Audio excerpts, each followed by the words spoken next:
changing a Swaybar link right over here, this piece. The thing is about this piece, as you can see, it's bent. It's not supposed to be bent. It's supposed to be straight like this. So we're going to be changing that today. I want to show you how we're going to do that. First, we're going to need a wrench key. I have a on 17 and a socket on 15. So what we're going to do first is we're going to take this wrench on 17 and we're going to place it right over here in between the link and the housing right over here.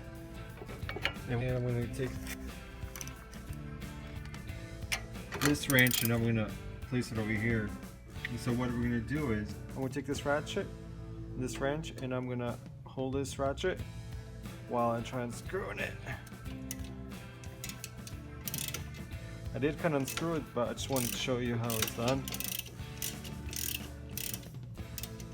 Sometimes, this is a 2014 Ford Focus, so if you have an older vehicle, which it approximately is the same thing on older cars, so sometimes you'd want a WD-40 here and on the back of it. Sometimes if you drive in the winter time, it gets a little rusty. The thing is, the main reason to put a wrench and the ratchet is because it twists. So if you don't put a ratchet or a wrench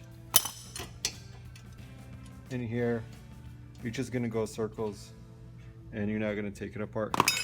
So we got this thing. Keep that on there. And same thing on the bottom side, which I did already unscrew, but I wanted to show you how it's done. So this is what we have here.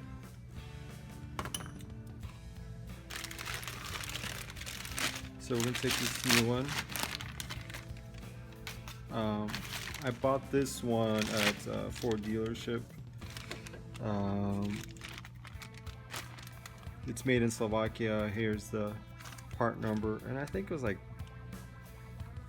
under 20 bucks. So it's fairly cheap.